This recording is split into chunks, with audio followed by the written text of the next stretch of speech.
Todo brasileiro sabe quem é Lula. Este é a Visão Libertária, sua fonte de informações descentralizadas e distribuídas. Um dos mais ilustres personagens da sociedade brasileira, o ex-presidente ainda é cultuado por boa parte dos cidadãos, mesmo os que não se identificam e os que não sabem o que é ser de esquerda e o que é o socialismo. Iremos contar a história do Lula aqui, sem nos aprofundarmos tanto nas questões libertárias, para que este vídeo circule também entre os que não compactuam com os nossos princípios. É necessário, antes, que todos entendam a história dessa entidade que está participando das eleições presidenciais de 2022. Este vídeo será parte de uma trilogia. Tendo como nome de batismo Luiz Inácio da Silva, Lula nasceu em 1945 em Caetés, cidade pobre do interior de Pernambuco. Lula é o sétimo dos 8 filhos de Aristides Inácio da Silva e de Eurídice Ferreira de Melo, um casal de lavradores analfabetos e pobres. Faltando poucos dias para sua mãe dar à luz, o pai de Lula fugiu para Santos, em São Paulo, para tentar arrumar algum trabalho melhor, levando consigo a prima de Eurídice. Quando Lula tinha 7 anos, Dona Eurídice decidiu ir com todos os filhos até Santos, com o objetivo de reencontrar o marido. Após 13 dias de viagem em cima de uma carroça puxada por um carro, Eurídice chegou em Santos e descobriu que seu marido formou uma segunda família com sua prima. Aristides teve mais 10 filhos com a prima de Eurídice. Eurídice teve de morar na casa de seu ex-marido junto da nova família dele. Ainda aos 7 anos, Lula trabalhava vendendo laranjas. Aos 12 anos, já em São Paulo, trabalhava em uma tinturaria. Durante o mesmo período, também trabalhou como engraxate e auxiliar de escritório. Aos 14, começou a trabalhar nos Armazéns Gerais Colúmbia, onde teve a carteira de trabalho assinada pela primeira vez, permanecendo ali por 6 meses. Aos 16 anos, foi aluno no curso de tornearia mecânica no Senai. Com essa idade, ele se viu obrigado a deixar a escola para trabalhar em uma siderúrgica que produzia parafusos. Foi lá que, aos 19 anos, Lula esmagou seu dedo em um torno mecânico. Seu patrão o levou ao médico e lhe deu 350 mil cruzeiros de indenização. Aos 21 anos, Lula foi admitido nas Indústrias Vilares, uma grande empresa metalúrgica de São Bernardo do Campo, no ABC Paulista. Aos 24, ele se filiou ao Sindicato de Metalúrgicos sob influência de seu irmão comunista. Aos 27 anos, passou a trabalhar exclusivamente dentro do sindicato e, aos 30 anos, foi eleito presidente do mesmo. No final dos anos 70, Lula ficou um curto período preso por fazer greves sindicais, pedindo reajuste dos salários acima da inflação. Durante o movimento grevista, a ideia de fundar um partido representante dos trabalhadores amadureceu e, em 1980, Lula juntou-se a sindicalistas, intelectuais, representantes dos movimentos sociais e católicos comunistas militantes da Teologia da Libertação, para formar o Partido dos Trabalhadores, do qual foi o primeiro presidente. Em 1983, alterou judicialmente seu nome de Luiz Inácio da Silva para Luiz Inácio Lula da Silva, visando usá-lo em pleitos eleitorais futuros, pois a legislação vigente à época proibia o uso de apelidos pelos candidatos. Em 1986, foi eleito deputado federal e participou da elaboração da Constituição. Foi favorável a propostas como a limitação do direito de propriedade privada, também foi favorável ao aborto e à estatização do sistema financeiro.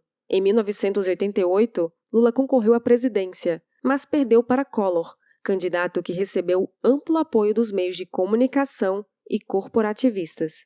Em 1990, Lula, com a ajuda do ditador cubano Fidel Castro, fundou o Foro de São Paulo, um encontro entre grupos e partidos da esquerda da América Latina com o objetivo de criar união e lideranças socialistas no continente. O objetivo desse encontro era organizar a esquerda após o fim da União Soviética. Por um momento, todos os presidentes da América Latina eram líderes treinados no Foro de São Paulo. Lula participou das campanhas presidenciais de 1994 e 1998, mas perdeu em todas para o ex-ministro da Fazenda, Fernando Henrique Cardoso, que anteriormente havia resolvido o problema da hiperinflação com o Plano Real, à medida que Lula e o PT eram contrários. No governo FHC, O presidente fez as maiores privatizações da história do Brasil e Lula foi contrário a todas as medidas. Uma delas foi a privatização da Telebrás, a estatal da rede telefônica. FHC não foi de fato um liberal, apenas fez as privatizações necessárias para governar sem as fragilidades de possíveis crises. Ele até criou a Anatel para regular e cartelizar o serviço telefônico. Contudo, as privatizações foram, no geral, muito benéficas para a sociedade brasileira. Mesmo com pouca concorrência, a que houve conseguiu baratear o serviço final. Antes da privatização, era necessário entrar em uma lista de espera de 2 a 5 anos para adquirir uma linha telefônica, pagando antecipadamente quase R$ 1.200. Quem quisesse uma linha com instalação imediata precisava comprar de particulares, que chegavam a cobrar o preço de um automóvel por um telefone. Na época, Lula chegou a falar que, caso houvesse privatização, o pobre nunca mais teria telefone. Hoje, há uma diversidade muito grande de celulares e uma forte concorrência, graças à grande concorrência entre empresas estrangeiras de celulares. Em 2002, após 3 tentativas sem sucesso, Lula finalmente foi eleito presidente. Ele foi eleito com a ajuda do publicitário Duda Mendonça, que criou a figura do Lulinha Paz e Amor, uma versão menos radical do Lula, com um visual menos parecido com o de um operário e mais próximo da elite financeira, utilizando agora o seu cabelo grisalho. 15 anos depois, Duda Mendonça assinaria uma delação premiada para a Polícia Federal contra Lula. Lula assumiu a presidência em 2003, se beneficiando de todos os avanços econômicos dos governos anteriores, avanços esses que, na época, ele foi contrário. Por exemplo, ele foi contrário à proposta de acabar com a política de substituição de importações, que facilitaria a importação e outros empreendimentos estrangeiros no solo brasileiro. Lula teve de fazer indicações de economistas conservadores e liberais como Henrique Meirelles em órgãos públicos importantes. Essas indicações tinham como objetivo acalmar a fuga de capitais e a desvalorização do real, eventos que estavam acontecendo no começo do seu governo. Prometeu, assim, não atrapalhar esses economistas para não causar instabilidade financeira por uma possível socialização dos meios de produção. Além do ambiente propício para negócios, o Brasil lucrou muito. Nessa época, graças à sua aliança com países do bloco que viria a ser o BRICS, o Brasil passou a ter a China como sua principal parceira comercial para vender produtos como soja, minérios, café, petróleo, entre outras commodities. Há muitas teorias de que se Lula tivesse sido eleito presidente em 1989, provavelmente ele não seria tão popular hoje, visto que não teria todo o ambiente favorável para seu governo trazer tanto crescimento. Até 2002, o dólar vinha em uma subida inabalável. Em 2003, no entanto, o dólar começou a cair, após os Estados Unidos começarem a guerrear no Oriente Médio, em sua caçada contra Saddam Hussein. Entre 2003 a 2011, houve um declínio do dólar em relação às principais moedas do mundo. Com certeza, os gastos governamentais dos Estados Unidos foram mais um dos vários fatores externos, que, somados, ajudaram Lula. Seguindo à risca o populismo, Lula utilizou esse ambiente de avanço da riqueza para aumentar programas populistas, endeusando o culto à sua imagem por meio de dinheiro de impostos. Ele pegou o programa Bolsa Escola, criado no governo FHC, e mudou o nome, passando a se chamar Bolsa Família. Ele também se apropriou do Programa Comunitário Solidário do FHC e o renomeou como Programa Fome Zero.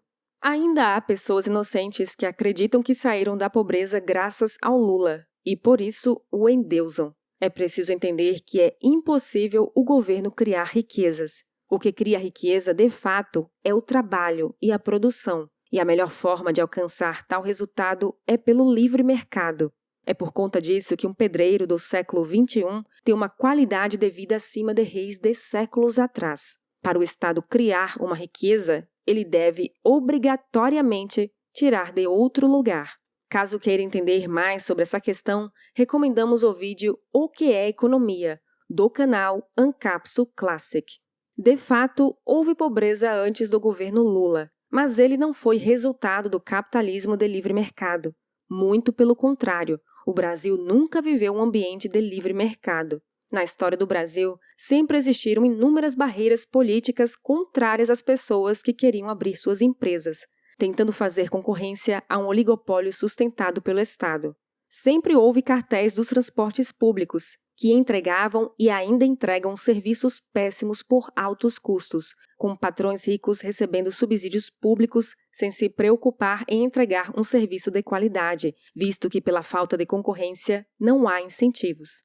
Sempre existiram desigualdades e concentração de terras, por conta de políticas governamentais que proibiam o princípio de homesteading e permitiam apenas a doação e compra de terras diretamente por meio do Estado. Sempre existiu uma elite bancária altamente regulada pelo Estado, que tinha todo o poder de manipular a economia como ele quisesse, por deter o monopólio da emissão da moeda fiduciária. Não iremos nos aprofundar nesses assuntos, mas recomendo a você que leia o curto livro O que o governo fez com o nosso dinheiro, de Murray Rothbard. Nos próximos vídeos, falaremos sobre o mensalão, o governo Dilma e a Operação Lava Jato. Obrigada por sua audiência. Este artigo foi sugerido e escrito por Nathan Magnus, revisado por Donda e narrado por Baby Yoda. Se você deseja acompanhar nosso conteúdo, inscreva-se no canal e clique no ícone de campainha. Até a próxima!